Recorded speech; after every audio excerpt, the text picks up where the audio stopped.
was cross. Why should Henry have a new shape? He grumbled. A shape good enough for me is good enough for him. He goes gallivanting off, leaving us to do his work, and comes back saying how happy he feels. It's disgraceful. And there's another thing. Henry whistles too much. No respectable engine ever whistles loudly at stations. It isn't wrong, but we just don't do it. Poor Henry didn't feel happy anymore. Never mind, whispered Percy. I'm glad you're home again. I like your whistling. Goodbye, Henry, called Gordon. We're glad to have you with us again, but remember what I said. Later, Henry stopped at Edward's station. Hello, Henry, said Edward.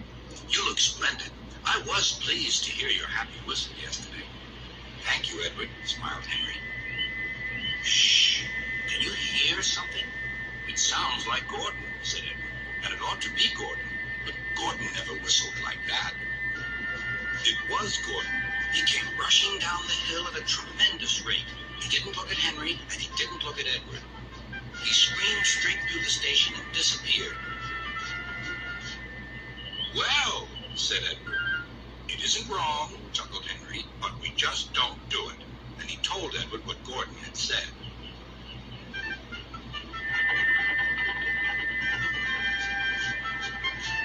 Meanwhile, Gordon screeched along the line. The noise was awful.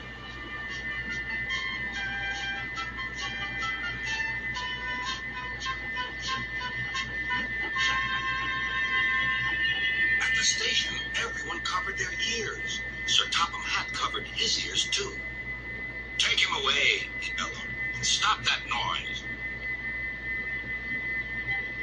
Gordon puffed sadly away, but he wouldn't stop whistling until two fiddlers climbed up and knocked his whistle valve in place. That night, Gordon slunk into the shed. He was glad it was empty.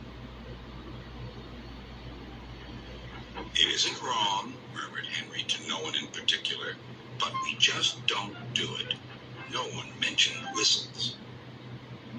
Next morning, Henry was enjoying himself enormously. I feel so well. I feel so well, he sang. Chickadee-trot, hummed his coaches.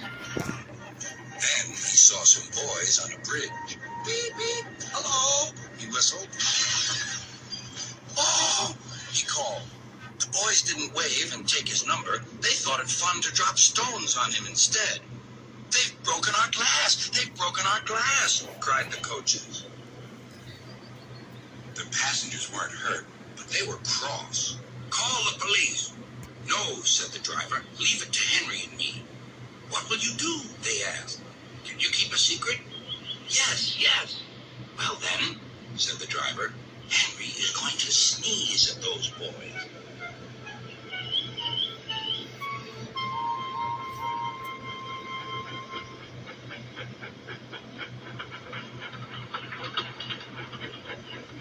Lots of people were waiting at the station just before the bridge. They wanted to see what would happen.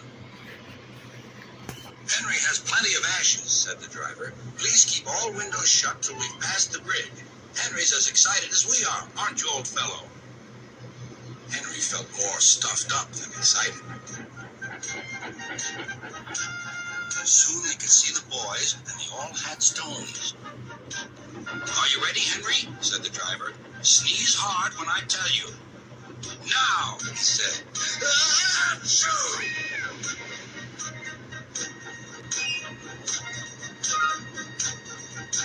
Well done, Henry, laughed his driver. Henry went home, hoping that next time he saw Gordon and the boys, they would have learned not to be so mean.